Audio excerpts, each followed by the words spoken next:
Alrighty, I'm a little late today. Work got in the way of fun again.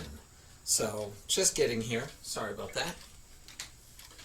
And we're going to discuss middle games today. It's what I've been teaching in my class across the way for all my students. And I want to talk about the different areas of the board and how you can make some middle game plans based on the areas of the board that you might want to be dealing with or attacking or whatever you want to say. So we're going to be talking about that. We're only going to be doing an hour and a half as normal, but I'll run up to about 12:36 probably to make up for the fact that I was 5 minutes late. All right, so I want to discuss middle game, and when I was talking to my students about this, we divided the board into these sections. So we have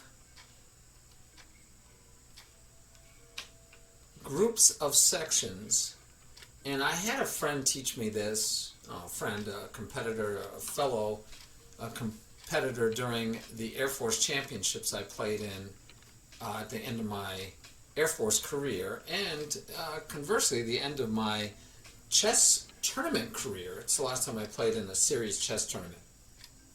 And so, same issues are here, and we have 6 segments of the board we could talk about.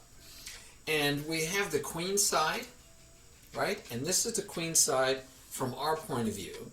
So I think of this as our defensive queen side. We have the center, or the middle, and then we have the king side. All right, and we have the same thing on the opponent's side of the board. And when we talk about picking or creating a middle game plan, I've been asked by my students, what do I do in the middle game? I've developed all my pieces, but what do I do next? How do I move forward? What comes next? And so my thought process for teaching this is one of the things we talked about. They like formulaic answers. They like to be able to say, tell me what to do when I get to the middle game, right? So in the opening, when we talk opening, let me open up another board here real quick. I do love lead chess for its ability for me to create multiple scenes, as in this case, and discuss. So the goal in the opening, as we know, we have 5 goals.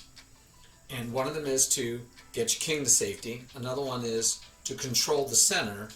But the top 3 goals, that's 4 and 5, top 3 goals is develop your pieces, develop your pieces, develop your pieces. And we want to do it as fast as possible. So they like that. And not only do I tell them to develop their pieces, but we tell them to develop them to the best squares. These are the best squares for the knights, right? We've discussed this. These are the other 3 squares the knight can go to on the first move. This square is the least preferred because it only attacks 4 squares. None of those squares are center squares. Not one of them. All right, so let's mark the center squares. So these squares that it attacks from here, none of them are center squares. And it's only 4 squares. Not as good as our second choice going here, where we attack, how many? We can attack 6 squares, and one of them is a center square. 6 squares, one of them is the center square. So that one's better than 4 squares, right? It's better than 4 squares, no center squares. But our best location would be to go here because we get to attack 2 center squares, 8 total squares. And sometimes, ratchet, sometimes my students get confused when I say attack, that you're attacking the square because they think that you don't attack your squares on your own side of the board. So, but we're just talking about what squares does that knight hit. And it hits 8 squares. Alright, so that's the best square for the knight. So they like this, right? It's formulaic. Tell me where to go.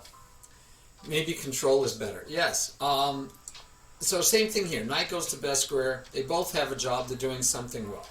The bishop can come to one of these 2 squares. And I talk to my students and I tell them, yes, your bishop can go here. Yes, you can fianchetto your bishop. Those are okay. Here's not so okay. Why? Because you block in this pawn, and it acts like a tall pawn, right? It's doing a lot of what this pawn could have done for you. Yes, I am. Oh, just in the stream. Just in the stream. I didn't get on until 5 minutes ago. So here or here would be better.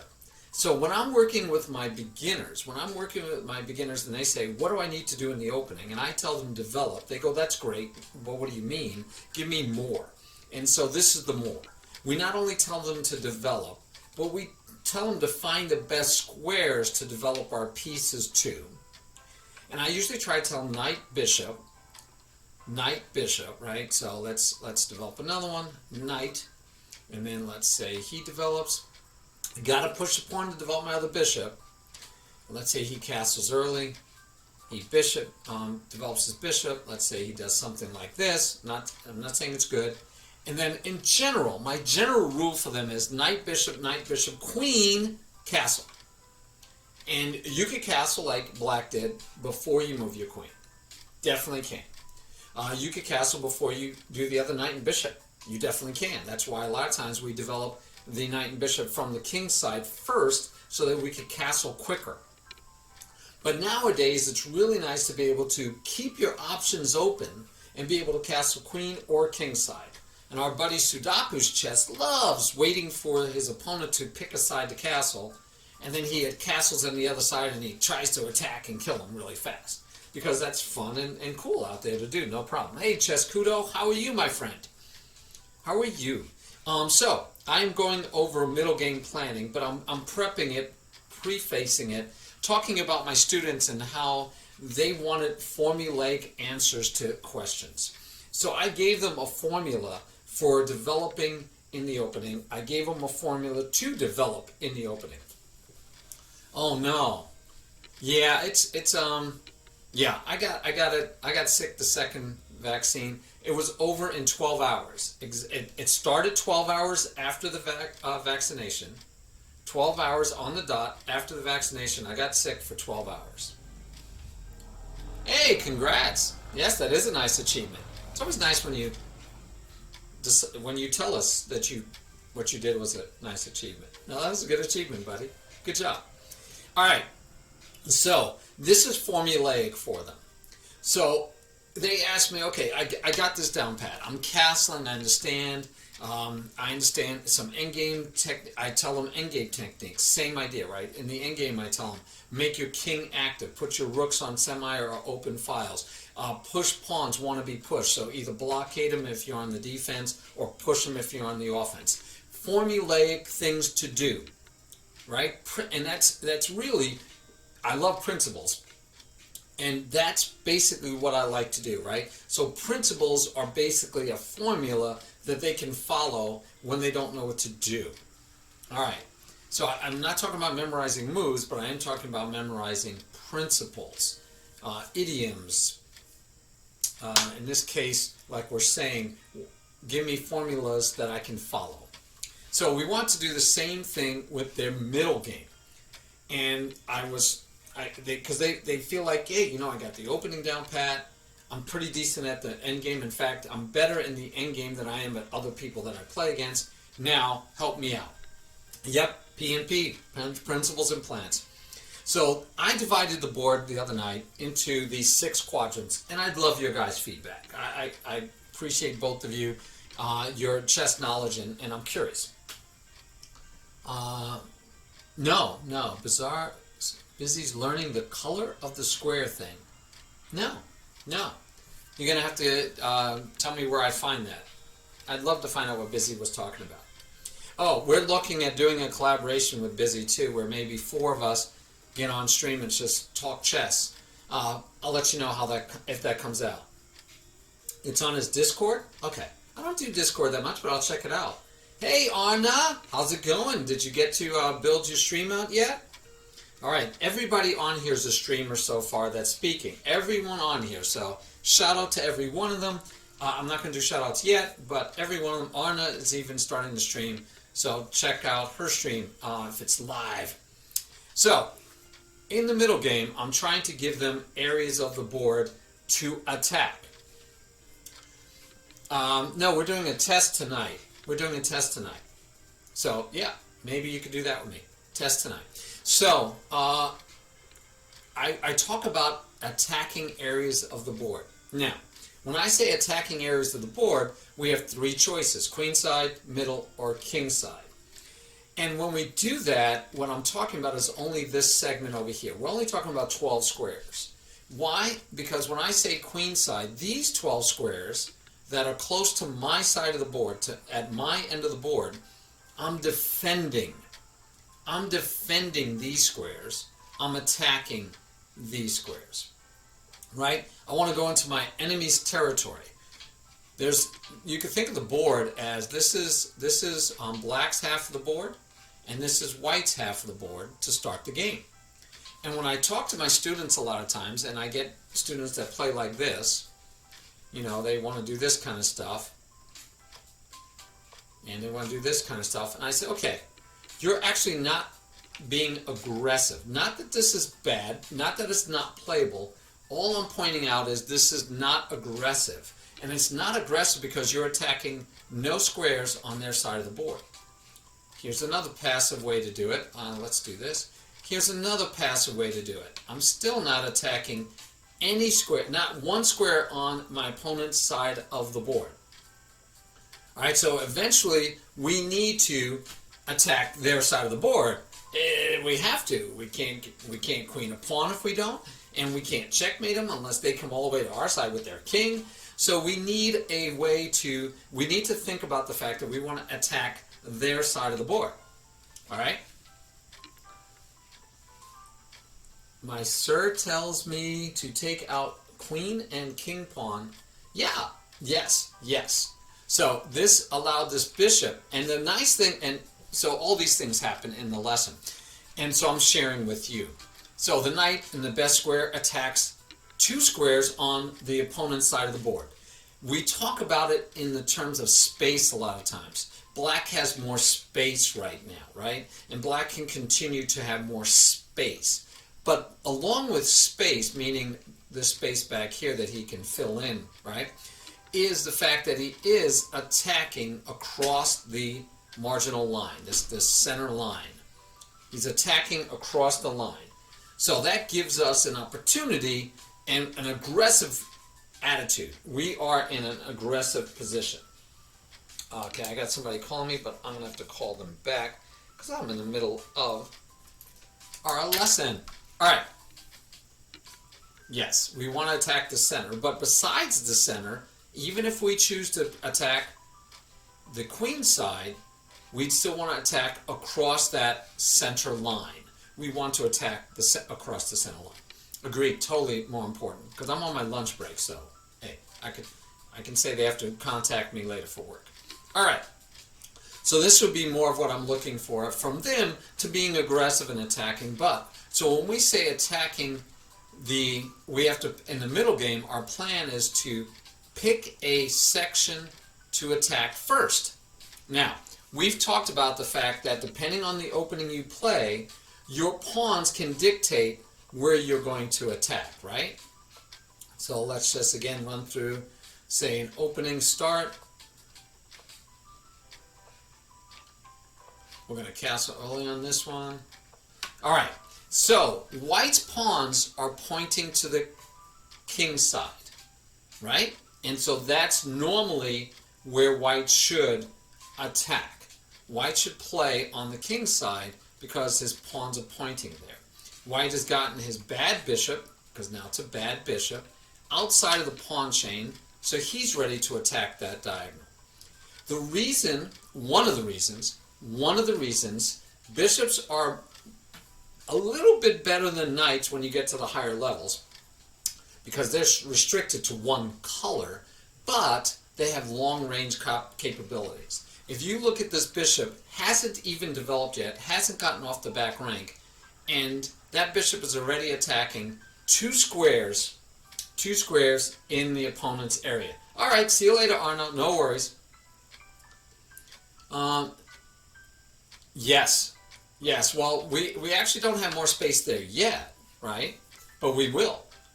We have more space behind us, But yes, the pawns are attacking here, telling you that you will be able to, yes, have more space there.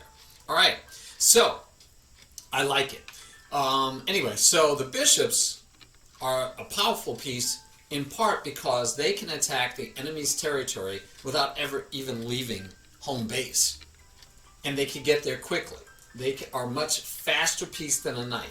A knight has to move here. Now I'm attacking here. But if I want to attack that square, I'd have to go here and then go here.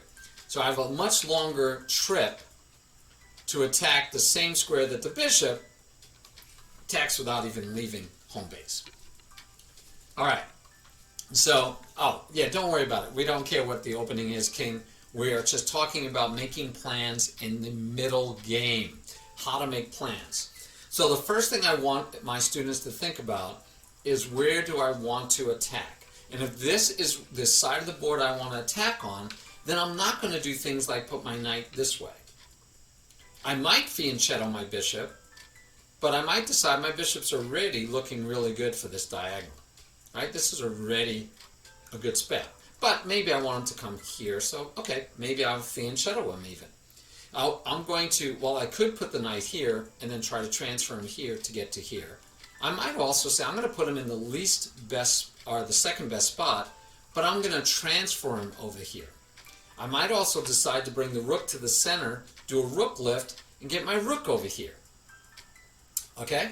So all of these things are predicated on the fact that I'm deciding I'm going to go over here. And interesting way to look at it, King. I don't know. I don't know if I agree with you. No, I will say, and I told my students this, that whatever opening they tend to play, whatever opening they like to play, they should decide ahead of time by playing and studying that opening. They should decide on what their middle game plan is going to be for them in their opening. And the reason I say every opening doesn't have a specific middle game plan, I don't agree with that, because every opening may give you options for a middle game plan, but that's up to you. Your middle game plan could be totally different than what maybe the opening seems to be pushing you toward. Well, thank you, Ratchet, for checking that, because I really didn't care. I was just trying to put something on the board so we could talk about that the pawns dictate sometimes what side of the board you might want to attack on. But I've seen many people say, nope, because black makes a weakness on the queen side. I'm not saying that he did, but they might decide, you know what, I'm going to attack queen side.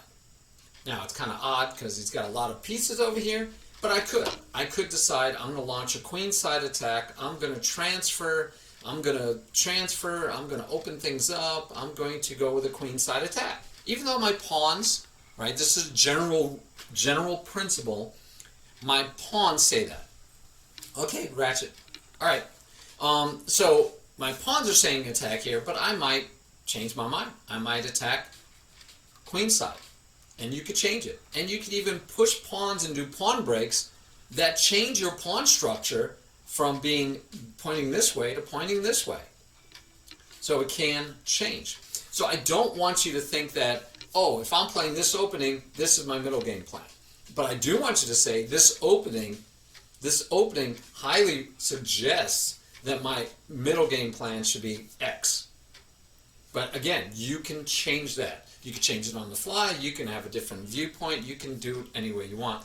But I totally agree. The opening should help you determine your middle game plan, because your opening puts your pieces where they are. And we don't want to put our pieces just anywhere. We want to put them where they make sense for the middle game.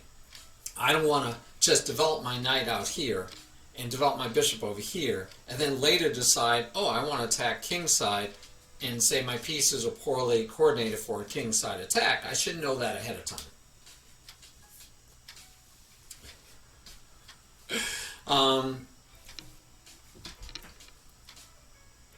Yeah, see, and you're still talking about openings, King. I don't care about openings. I think you need to learn more about the principles than worrying about, I got to try a different opening. This opening's not working. I got to try a different opening. The opening should meet match your style and temperament of play, and don't worry about specifics as long as it's a solid opening. But anyway, I don't want to get into openings right now. I want to talk middle games. All right, so let's go check out a game or two, and I like to pick them from our tournaments, of course, right? That's always nicer. So let's go check out some games, and let's go to our last candidates tournament, maybe. That's always nice, right? Let's go to our last candidates tournament. It should have been high quality chess in our candidates tournament. And let's go look at, I want at least one game that lasted to the end. And here's one with Ratchet. So, yeah, this was 62 move game. Okay, 62 move game. What do you mean in certain levels? Oh, yes. I'm sorry. Yes, I would agree, Chess Kudo. But they are developing it. And I think as a teacher and as a coach, I usually do help them identify their style pretty early. Like, I could tell you my daughter, she's an attacking style. She likes gambit. She likes throwing pieces at you. She's very aggressive attacking style. Murph is one of my other students, and he's much more defensive and quiet and likes to play not such an aggressive attacking style. In fact, I'm trying to get him out of his comfort zone a little bit to play a little bit more aggressively. I think you'll find that people do have, preferences or proclivities of their own, depending. No matter how much experience they have. Now, if they're just starting, they don't even really know what they're doing. They're giving away free candy every time. It's really hard to say they have a style. No, I think he did beat you on this one. No, I think you won. Let me see. It's always hard for me to tell which one is white and which one is black in these, so I'm going to take it white's on top. So yeah, I think Sudakus beat you. I don't know. We'll find out. It doesn't really matter. I just want to get to an end game and talk about plans. Yes, most young kids, because it's so much fun chess to checkmate, right? And that's why they learn the fool's mate, the first thing they learn, because they just want to checkmate people.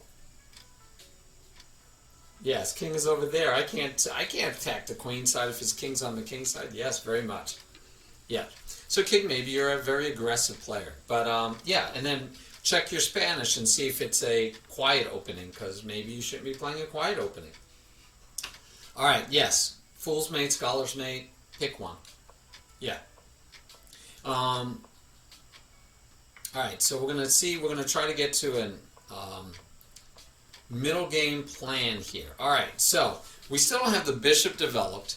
We don't have the knight developed, but and the queen and still castle. So black is way behind on development at this point.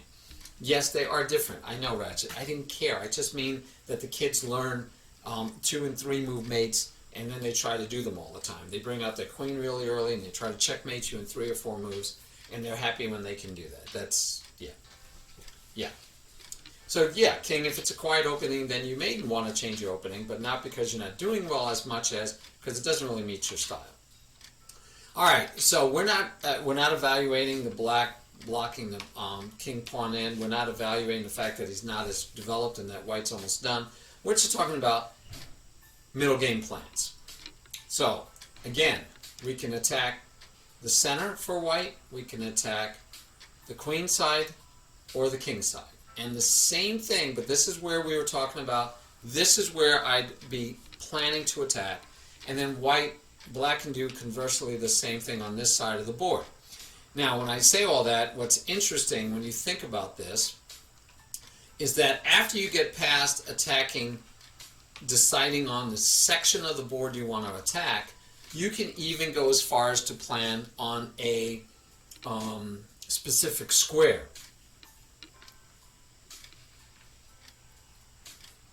All right, so you can also even pick a square. So let's say black says, I'm going to attack queen side because that's where the king is, right? I'm young. I want to attack the king side no matter what. I mean, where the king is.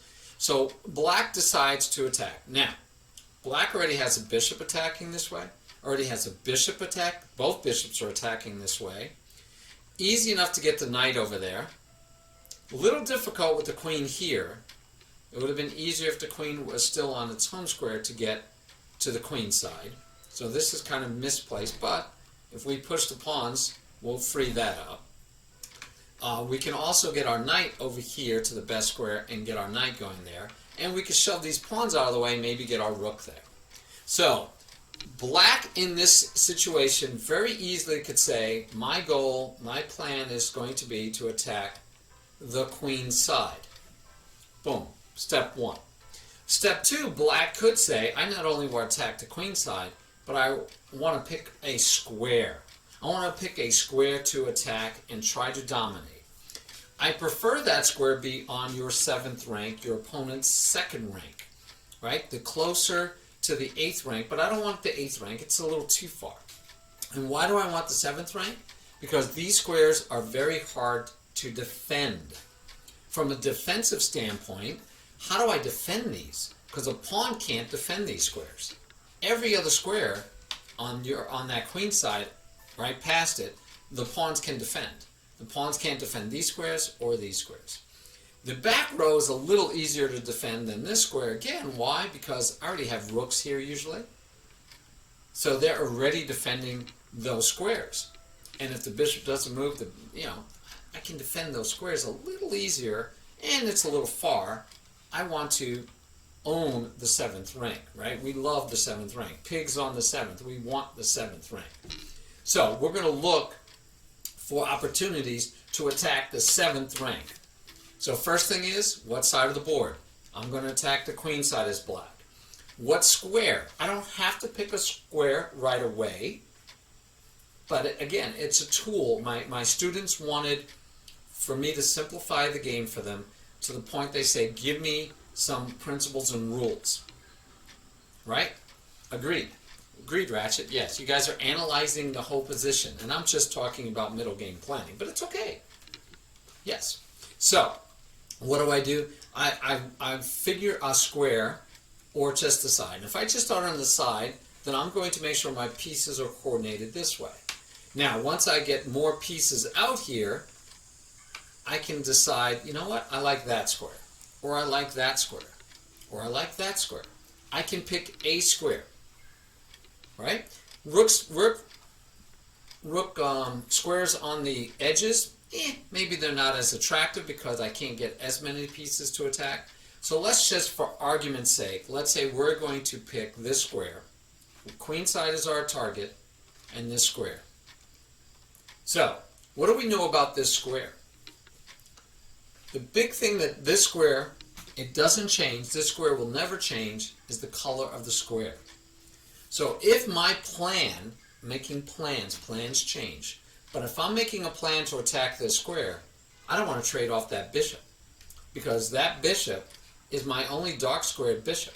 Now knights can attack that square, my queen can attack that square, rooks can attack that square, but this bishop cannot attack that square.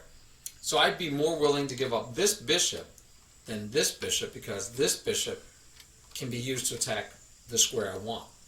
And I will happily trade off his dark squared bishop whenever I can. If I can get rid of this dark squared bishop, that'd help me, because that'd be one less defender of this square. And we're not talking about the pawn. The pawn can move. We're talking about the square. All right? You guys are making me laugh because you're so focused on this specific game versus on the concept that we're trying to make sure we agree on or discuss. So now white has to decide where he wants to attack, right? Oh, good. Good. Thanks, Ratchet. Anyway, we want to decide where white wants to attack. And let's say white decides he wants to attack the king side, right? You're attacking the queen, I'll attack the king. So if this is where I want to attack, again, I can pick a specific square to build that attack against. And I already have many of my pieces over here, so it makes sense I'll attack the king side. This bishop is not in play yet, and it's going to be a long time to get there, but I still may want to, I'm going to attack king side. So I can be pushing pawns, but hopefully just to get them out of my way, maybe some of my rooks can get into play. And again, I can pick a square. But if you notice, Black is nicely like all jumbled up over here saying, you can't get in over here. But that doesn't mean we can. It just means it's more work. But you could pick. Now, the one that we don't pick very often is attacking in the center. Attacking the center versus attacking either wing. And the times that I see that it happens the most often is where an opponent doesn't castle. Because then we default to attacking the king, wherever it is. And if it's in the center, then we try to build an attack on the center to get to the king. So I find it interesting. By the way, you can expand the center to include these squares, since these wing squares hit the center quite clearly. So feel free to consider, and I did sometimes when I drew it the other night, that this is the center. We have overlap on the wings, and that makes sense. All right? And because of the overlap also, it just dawns on me that these bishop files, the F and C files, may be very critical to games. I should do a study on that. Because they can bleed over, right? If I control the F file, I can attack the king side from there, but I can also attack the center from there. And the same thing with the C file. I blend over, I can attack either side from that one file. Hey Julio, so I'm starting to think, you guys are making me think. I'm very interested on C and F files. I want to do it, now I want to do a study where we know we want to control the center, but a lot of times many openings like the Sicilian and the Dutch put a pawn out here to control the center. So yeah, I'm wondering how much the C and F files are critical to success because they are flexible. If I own those files, I can attack both a wing and the center. I can't attack the far wing, but I can attack a wing in the center. All right, we can see how this game went a little bit. So we have a trade. White takes back with the queen versus the knight. Okay, I mean, I don't know that it gains any taking this way, but okay. And black expands on the queen side, which is fine if we're keeping with our plan of attacking king side, right? We just opened up the bishop, we just opened up the bishop. Now, out of curiosity, I mean, I don't know, I would think that black could have taken here, right? This is normally a trap, but guess what? Right now, it doesn't work at the moment. Right? That trap isn't really anything to fear at the moment, but because you can't keep the bishop there possibly, and if I can get my queen in here, we can be very happy. But we have to be able to get our queen in there eventually. So maybe the queen to here first, and then looking at here. But again, there's going to be counterplay. There's going to be fun being had. But it looks like that pawn might have been free. Risky but free. All right. So, really, just bad. King, you make these statements, and then I remember that you're a young man, so it helps me remember. Thank you. Yeah, King's Gambit is just bad. Wow. Yeah, that opening has been around for centuries and still being played today by grandmasters, but you've decided it's just bad. Okay. Interesting. All right. Anyway, still haven't taken here, and we allowed black to trade off and double the pawns. It would have been doubled either way with the queen first or not. Again, doubled pawns, but it not only would have been double pawns if you take with the if you take back with the queen, queen takes, pawn takes, rook takes. So we're going to lose material either way, and yeah, a large amount of material loss. So regardless, not worth going over that as far as the middle game goes. But yeah, right here we can already do that. With the rook move, it makes it too late, right? We don't want to take here because then we're checkmated. So every way we look at it, yeah. But again, could have taken here, threatened mate, castle, and say, go ahead, you can have that pawn, perhaps. Or you could have it could have been pushed. There are options, thoughts. Okay. Yeah. Okay. No, again, I'm not worried. Didn't really want to play through a game. I wanted to find a game that had the preparation for a middle game.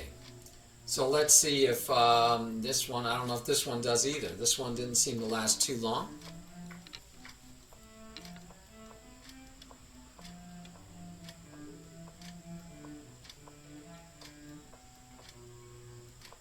All right, look at that. Oh, look at that. Both sides fully developed. Streamer's tourney? So which tourney do you mean? I don't put on a streamer's tourney, so I don't know which tournament you mean. There is the new Streamers Union plays in a mega team battle. I think it's monthly. Okay, I won't. Yeah, there's a mega battle. There is no union one that I know of. Oh, you mean the mega battle? I don't know. You'd have to go out and check, and we could go take a peek in a second if you like. All right, so the good news is, oh, is it bi-weekly? Thanks, Ratchet. So the good news is both players have fully developed their pieces. So pretty cool. Yeah, fun challenge question. Which pieces does white want to trade? And so the question for me here is not only which ones does white want to trade, but why? And can we tie that into the middle game planning? Right? Can we tie that into the middle game planning? So right now, black's pieces are kind of dedicated over to this side. The queen is off the board a bit to this right. So I don't think the queen is well placed. But let's just look at that middle game planning idea. The pawns for black really don't point. If there was a pawn here, I'd say you're pointing to the queen side, which is where these pieces are. This pawn is going to stymie that bishop for a while. But so it looks like maybe I want to attack on the queen side. If I do, at least my pieces are in the right area of the board. This knight is easily transferred there. This knight can even get there pretty quick. And my rooks are both free, so I can get to a queenside attack. And unfortunately, usually when you're a younger player, you might say, well, I'm not going to do a queenside attack because the king's not over here, like we talked about. But you definitely can. Hey, thanks, Ratchet, for sharing that. So, you want to, if you decide that you want to attack queenside, your pieces are good to go, and so perhaps that's the way to go. White, on the other hand, could go either way, can decide to attack either side. Let's flip the board and see what it makes sense for white. Again, if he had a center pawn here, it would say go that way, but with this situation, you might say maybe I'll attack the king side. You could also say king side for black if you wanted to. This bishop is stuck behind granite, we call it, right? It's going to have a really hard time of getting out. So that bishop, though, is pointing towards the king side, but it can't really get out. This bishop is at least attacking towards the king side. So both of them can, I feel like either one can pick either side that they want to go to, but they should pick a side and get to work, right? We want to pick a side and get to work. So let's see what happens here. Chasing the bishop, how does that help with the middle game plan of attacking either side? And this is where I'd have that conversation, right? I don't think it does. So with pushing the bishop, he trades it, and the queen gets to reposition, encouraged to reposition, by the way, to where now he is attacking on the king side. And so where it looked like black could attack the queen side, now black might decide to attack the king side. You like white's position after a3. Okay. So you like this situation where the bishop is biting on his own pawn. This bishop is biting on, we'll call it granite for the moment, with as many pieces. So these two bishops are effectively out of the game, king. So I'm not sure, I'm sorry, Chescudo. So I'm not sure I like them.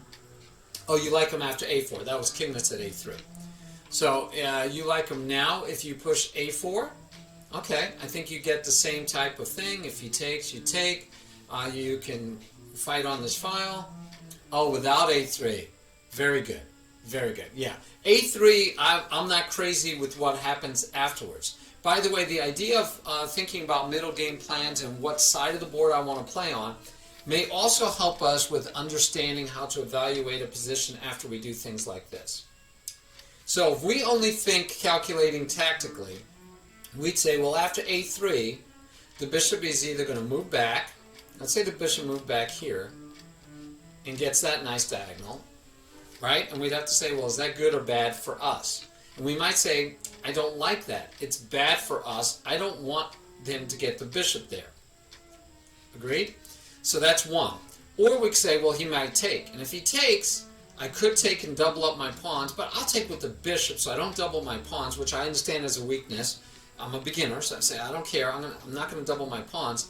And if I don't double my pawns and put my bishop here, I just have to be able to visualize what this looks like.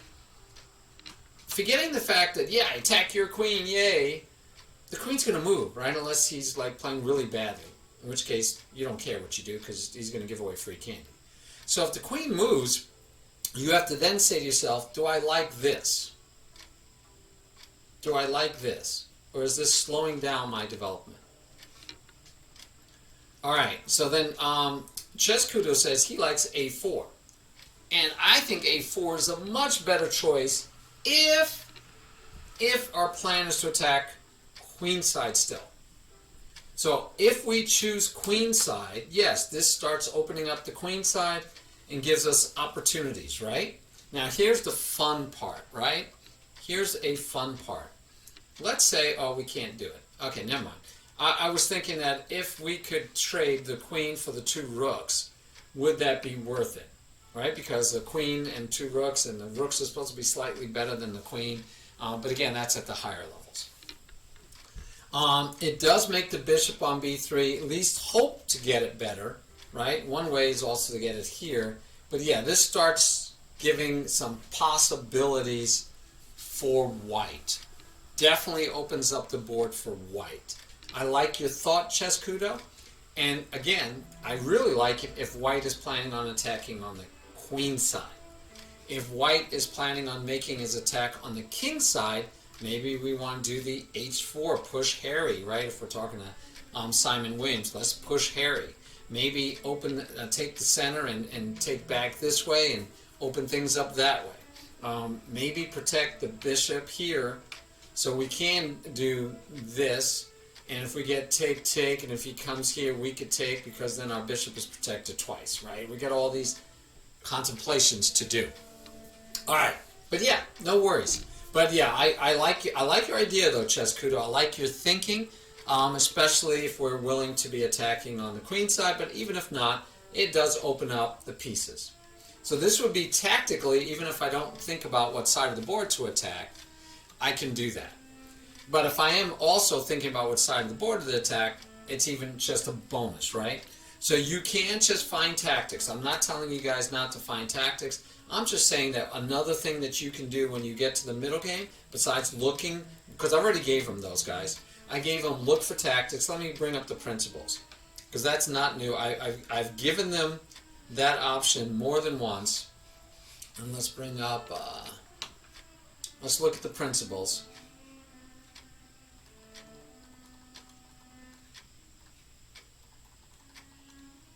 Okay, so I said let's look at the principles, and in the middle game, when we want to talk about the middle game, we can even talk about there, what do we want to do? And in the middle game, one of the things we may want to do is look for tactics. Still looking for tactics, looking for easy, not wins, but ways to hurt our opponent quickly. And so we look for tactics. We look for pins, skewers, forks, double attacks, discovered attacks, on and on. And we're focusing on alignment because, again, at the beginner level, alignment is going to identify for us the majority of our tactics. And each move we can go through candidate moves and run through the steps, but then we can look to improve your pieces, finding weaknesses, finding and preparing pawn breaks. And the one we're talking about today is pick an area to dominate. And we'll say attack. All right, so that's what we're talking about today, is finding an area or to dominate or attack. And so that fits. But yes, we can definitely just still focus on our tactics. Yes, pawn breaks. That was one of the tactics in there. I'm not covering today, but I will cover another day. Pawn breaks are extremely, right? Find and prepare for pawn breaks. And pawn breaks help you, especially when you're in the middle game, because they lead you to the end game. Yes, outpost squares. Do I not have that up here? So prophylactics might be, I like that though. Find and use outposts. I like it. Yes, outpost, which is strategic in nature. Even picking an area to dominate is strategic versus tactical because it's not immediate, it's not a calculation. I don't have to calculate, I have to think about it. I have to consider. I have to keep in mind what side of the board I'm trying to launch my attack on. Now, if I can switch in midstream, if I start building up for the king side, and he runs everything over to the king side, and then I can switch quickly and go back to the queen side and win material, that's okay too, right? Best laid plans often go astray, guys. You do not need to keep to the plan, but it's nice to have one, especially when you're saying, I don't know what to do once I've developed all my pieces. So one thing you could do is look for tactics. The other thing is you can go through our litany of things you could do. Checks, captures, attacks, threats. The other, and that's not mine, that's Rosman's. I have, see how the board changed. But, and then the last thing that you can do, not the last thing, but the other things are strategic considerations. Think about pawn structure. Think about the area of the board you want to attack. Look for outposts. Yeah. So, and look and create open files. Pawn breaks will give you a semi-open or a fully open file, and that means rooks. It helps you decide where you're going to put your rooks. Yep. Create, find, and use outpost. You like to create? I will. You know what? You guys are always so helpful. We will add create.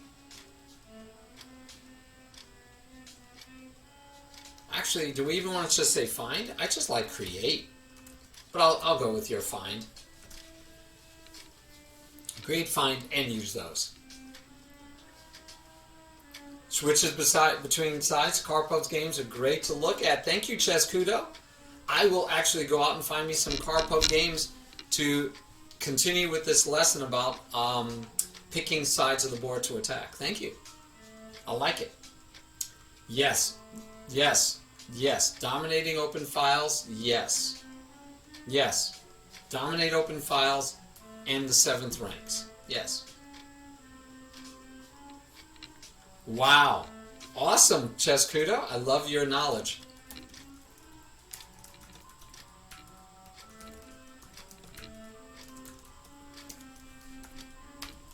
Especially the 7th. And this one would be semi and open. There you go. Liking it. Thank you, guys. You guys are so helpful. Yes, this is great. This is great. Yeah, I don't know. See, I don't think of that as a boa constrictor. Switching from side to side, I think is more of, I don't know, I got to think of the animal analogy. Boa constrictor, I think of more maybe like a Petrosian. Am I got that right? Not Tal for sure, not Fisher really. I'm thinking of the ones that just keep building pressure and keep strangling you and making your position more and more cramped and uncomfortable.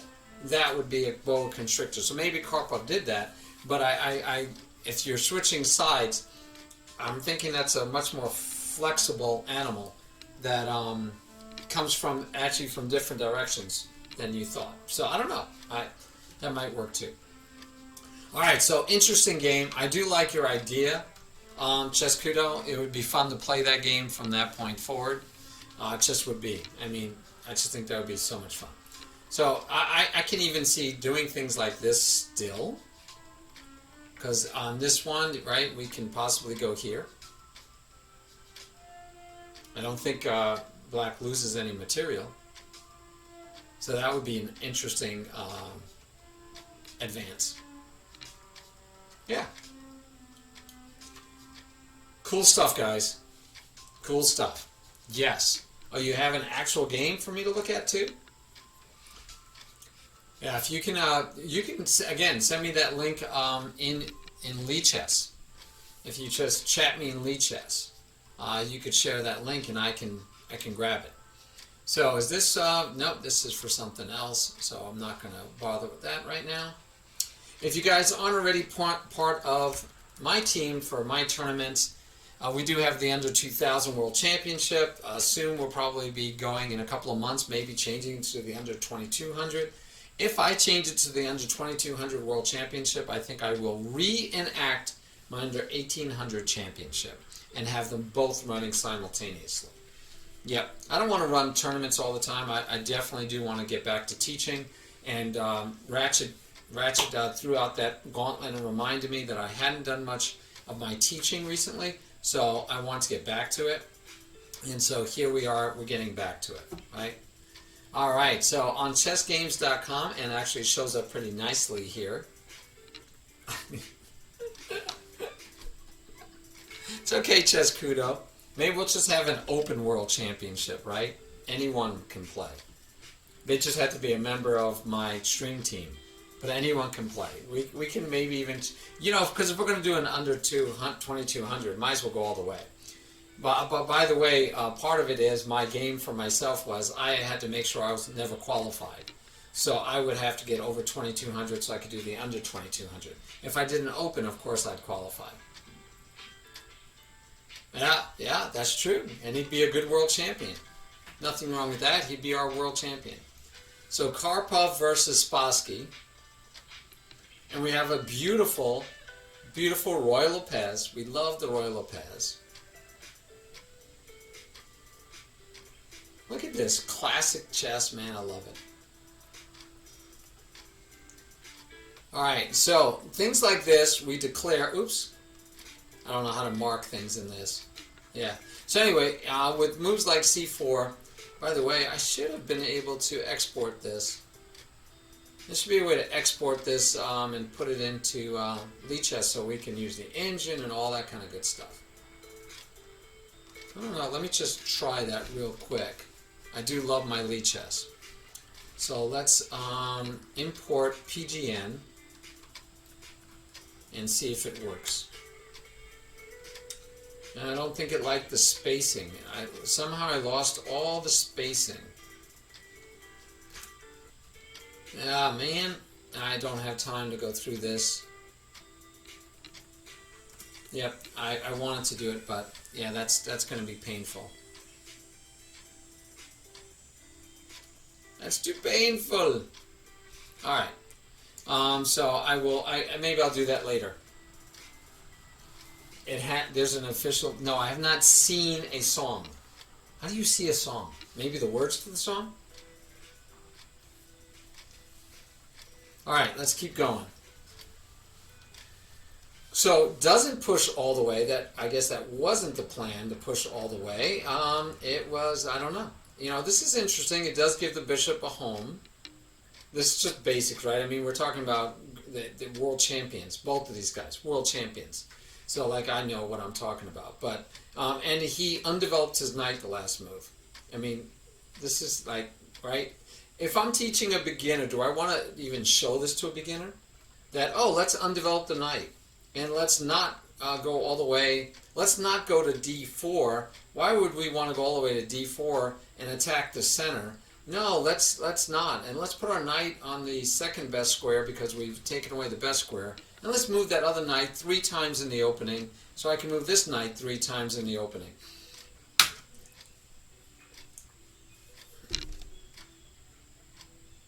Right? I mean, yeah, okay.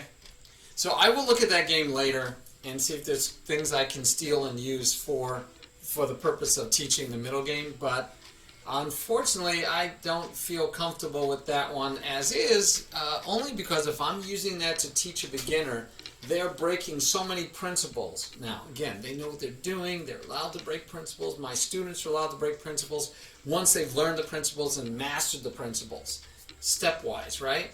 We want you to understand things before you move on. We want you to do the basic techniques. We want you to have clean technique before you go on to more complicated things. Same thing in any sport, right? I don't want my players to dribble behind their back and never dribble in front of them. I want them to learn how to play proper defense before they do anything silly or different or out of the ordinary. You got to learn basics. At least that's what I teach. I like to teach basics and principles first. Yeah, very high level. Too high level for my students. Yes. See, and then Nightbot tells you, I'm back to basics, guys. And no, it's great, but I mean, we can also look up Fisher games, right? Oh, by the way, there are blogs in here, and I mean to do some blog posting myself. And so I need to find out about, so I have my blog and community blogs, but it doesn't say, like, post a blog, right? I don't see how to post a blog. Blog topics, okay, chess, yeah, that makes sense. Analysis, puzzles, openings, endgames, tactics, strategy, nice. So you got categories. So I don't know, maybe you just do, or maybe you go to Lead Chess blog? No. So I guess I can create a draft. I don't have any drafts, but I can create a draft. And then I guess if I post my blog and give it a topic, maybe it'll show up on the community blogs? I have no idea. Hey, everyone is beautiful, 123. How are you? I don't believe I've ever had you on my stream before.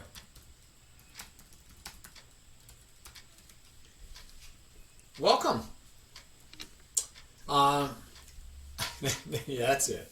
I just don't like the Briar system. You're good. So, yeah.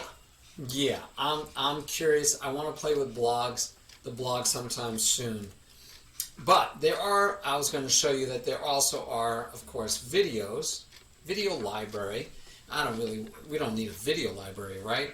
But we do want to see a library, but maybe not of watch.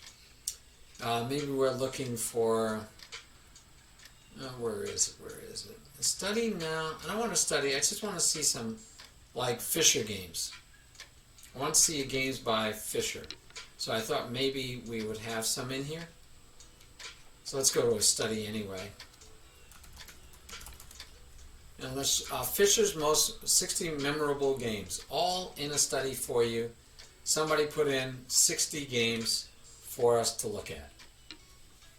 Nice, right? There you go. All right. Nice. So, have you been really quiet, though? Did I miss you? Like, if I missed you? You've been following for 3 months. But have you been quiet in the background that I didn't notice? Also, you got to remember, I'm old. I can't remember anything. So if you visited, if you spoke a month ago and you've been here every day, but you only spoke a month, I might forget that you spoke a month ago. My bad.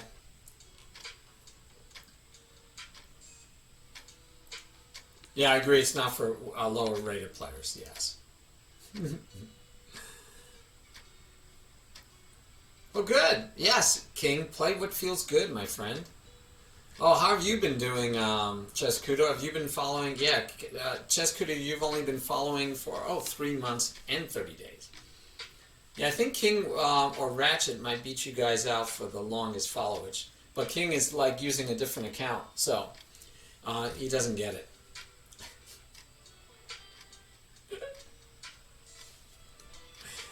Oh, okay. Yeah, Flavio gets the blame or credit for most of the people I've met. Easily. There you go. Yep, Ratchet's got 5 months, and that's under your main account, yes. Yes, I love Tiberian Sun. That's why I got the name. I've been using it for a lot of things. Yep. Yeah, I told you. Chess Kudo. Oh, okay. Yes, Command and Conquer. Great memories. Great memories. All right, let's check out a Fisher game, right? Just for fun, let's check out a Robert James Fisher game, and I think we're gonna see. Look at that. See.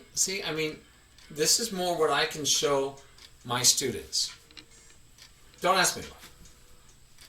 I can show this to my students because guess what? He's doing awesome stuff per what I'm trying to teach, right? So I guess one way to look at it is, I guess I'm trying to teach my students to play more like Bobby Fischer than to play like Kasparov. Makes sense, right? Oh, wait. You changed your username?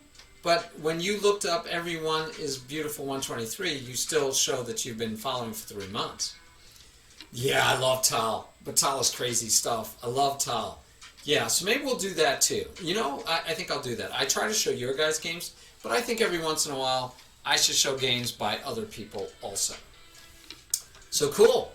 So this game is really nice. You can a lot of times clone studies. So like you can say, I'm going to clone this study, and it'll create a new study in my own. And so why do I do that? So now I can go in and I can modify this. I can make my own notes. I can change things, right? So it's just for me though, but it shows where it was cloned from. But it's a nicety. And if you notice the first chapter, which had been interactive and I couldn't do anything, you could only follow, you could say next chapter. Now it doesn't have that functionality because now it's mine because I cloned it. And that's what happens if you make a public study. But anyway, I love Fisher's games for it's not simple, but it's clear. I like to say it that way. It's clear. So we have a checkmate threat, clear, blocks. Look at the H pawn, guys. This is back a ways. This isn't like last month, right? This is 70s or earlier, probably 60s maybe even. I don't know, but I love it. I love it. Harry gets pushed. And instead of what you, me, maybe others might be thinking that you push here, no, right? Or that we do something like this to push there, or nope. We get the knight sack. Oh, this I've got to see. This I've got to see. What? Did he have no other squares? So this is interesting, right? You would think maybe you would go here. Maybe you would go there. Then you can come back to here. Now he's giving back the knight, but I just don't know if it's the right. Oh my goodness. Oh my goodness. He has no chance to. That's a free rook. How long has he had that beautiful thing? So this knight has to move for that to come into play. So all he had to do, look at that. He's like, I got to get this knight out of the way. Now the king could have taken. That would have been interesting. The king could have taken, but then because then you can't push the pawn because the knight would take here. This is interesting, guys. Gets the knight out of the way, and now he wins the rook, but we know that ain't the end of that story. Didn't even take the rook. Takes the knight first. So black tries to save the rook, and we break open the king's position. Oh, it probably is. Yeah, I'm curious about it though, but yes, this is going to be a game for me to review with my students. Oh, I can't wait. And that's not my arrows, so that was left over from the analysis that the other guy did. So you're threatening a check here, and the discovered attack on the queen. And he's just methodical and moving along. Oh, this is just some beautiful stuff, guys. And then you make the king go away. You still can't win the queen. Oh, let's see. I got to see the end of this. Oh, he does just take. Whoa. Whoa. He does have two pieces on the rook. So if he takes here, you're going to lose the bishop, and yeah, you'll have a rook against a bishop. Oh no, you'll have two rooks. Oh yeah, you're being dominated, and you're still dominated, right? Oh, he's. Oh my goodness, and yeah, and white resigned back here, by the way. I mean, black resigned here, by the way. But it's just he has in his study what could have happened logically. So the bishop still can't move. You can throw in a check if you want, right? You would think they'd throw in the check, and then what? Because this rook still can't leave. I mean, he could. You go away, and then he can't take the rook. You could say check again, but then he moves away, and then what? You still got to deal with it. So this rook is stuck, can't move. And yeah, what does black do next? Oh no, my rook. I'm sorry. So what does he do next, right? Yeah, tough. Does the king slide away? Does the king slide away? I mean, you're still losing, right? Take, and you still got a queen and a rook against two rooks, so even so, easy finish. All right, guys, this was very good, very good. I'm definitely going to use some of these Bobby Fischer games for my class, show them some great attacking, and so often, if I remember correctly, again, I'm old, so I don't know, we'd have to look at games and see if they are always so clean. And look at him, Roy Lopez, E4 is his main line. You gotta love somebody that plays E4 and just dominates the field. And these are superstars. So I'm gonna love looking over these games. I think I don't know why I haven't spent more time looking over these games in the past. I'm definitely gonna be doing that. Oh, did he? Oh my goodness! Did you watch Ratchet play some chess? Nice. All right, guys. Usually it's my lunch hour. My lunch hour's over. So now I got to find who I'm going to raid. I am doing a test tonight for some stuff so we can do a nice chat session. Oh, sorry, I didn't mean to go there. I meant to go to the channel. Back to Twitch. I'm going to be doing a collab with Busy, and I'm still supposed to be doing a collab with Thinker Teacher. Hopefully tomorrow night I'll be on with Sudaku's chess again. Let's do those shout-outs I promised you guys we would do. Like to do them when more people are here to see all of these shout-outs. Oh my goodness, Arna left already, so I won't hit her up because she's not there. Alright, let me know if I missed anybody that deserves a shout out. If you're a streamer, I don't mind you letting me know you stream. It is normally improper or poor etiquette to go on somebody's stream and say, hey, I stream too. But if you stream chess and you can let other people know, I don't mind. I like publicizing them, sharing, letting people check them out. I'll go check them out. It can be embarrassing if I go check out their stream on my stream and I don't like their stream.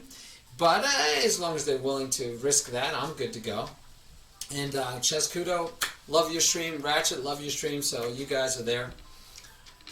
Oh, really? You haven't streamed for a while? I did notice that. I don't know. I can't remember.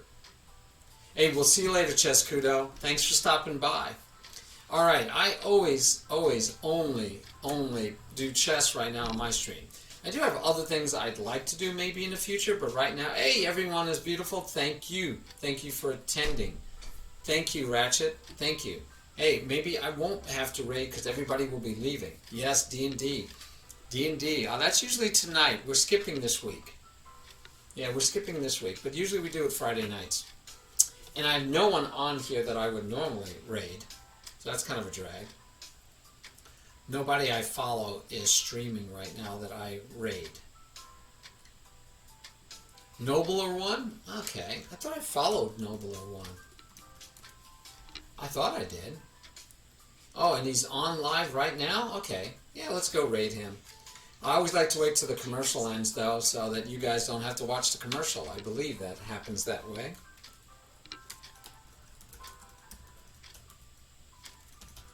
Nobler one. Nobler one. There you go. All right, guys. I will see you maybe tomorrow night. Sunday, 1 o'clock, I need to do a lesson, so we'll see what happens there.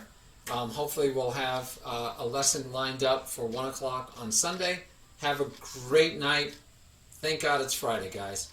Adios.